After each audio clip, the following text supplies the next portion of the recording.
రామాయణంలో మారీచుడు రావణాసురుడితో ఒక మాట మాట్లాడుతూ అంటాడు, ఎందుకురా నిష్కారణంగా నువ్వు సీతమ్మ జోలికెడతావు, రాముడి జోలికెడతావు? నువ్వు అలా వెళ్ళినటువంటి కారణం చేత ఏమవుతుందో తెలుసా? హాయిగా స్వర్ణలంకని పరిపాలిస్తున్నావు. కళత్రాణి చ సౌమ్యాని మిత్రవర్గం స్తథైవ చ యదీచ్ఛసి చిరంభోక్తం మాకృధా రమవిప్రియం అంటాడు. కొన్ని తప్పులు చేస్తే కొన్నే పోతాయి, కానీ మహాత్ముల జోలికి వెళ్ళావనుకో ఎంత ప్రమాదం వస్తుందో తెలుసా? నీ ఒక్కడితో పోదు, నువ్వు పరిపాలిస్తున్నందుకు లంకాపట్టణం నాశనం అయిపోతుంది. నిన్ను నమ్ముకున్నందుకు రాక్షసులు ఒక్కడు మిగలకుండా చచ్చిపోతాడు. ఆఖరికి నీ కొడుకులు కూడా చచ్చిపోతారు.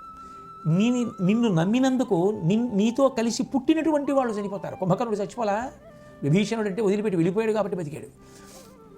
నిన్ను నమ్ముకున్నందుకు నీ స్నేహితులందరూ మరణిస్తారు. నీ భార్యలతో నువ్వు సంతోషంగా హాయిగా బ్రతకాలనుకుంటే తప్పు పనుల జోలికి వెళ్ళకు, వద్దని చెప్పాడు మారీచుడు. విన్నాడా? ఒక్కనాటికి వినను.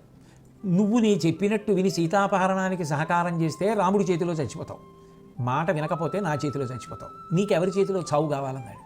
దుర్మార్గుడివి నీ చేతిలో చచ్చిపోయాకన్నా మహాపురుషుడు రాముడి చేతిలో చచ్చిపోతానని వెళ్ళిపోయాడు మారీచుడు. ఏమైంది? ఒక్క దుర్మార్గుడి వలన మొత్తం లంకారాజ్యం అంతా నశించిపోయింది. రాక్షసులు నశించిపోయారు, కొడుకు ఇంద్రజిత్ నశించిపోయాడు. ఆఖరికి భార్య రావణాసుడి శవాన్ని చూసింది. నిన్ను రాముడు చంపాడు అనుకుంటున్నారా? కాదు, నిజానికి నిన్ను చంపింది ఎవరో తెలుసా?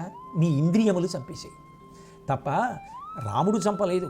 అంటే అంత బలహీనత పొందావు, దాని కారణంగా చచ్చిపోయావు అంది.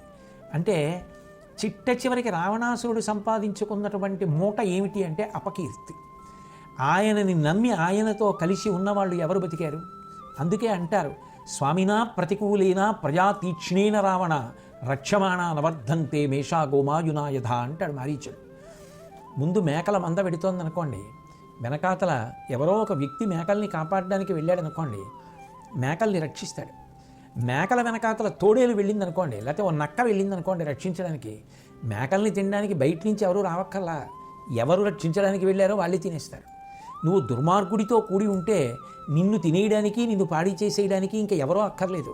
నువ్వు ఏ దుర్మార్గుడితో కలిసి ఉన్నావో ఆ దుర్మార్గుడితో కలిసి ఉన్న కారణమే నిన్ను నాశనం చేసేస్తుంది.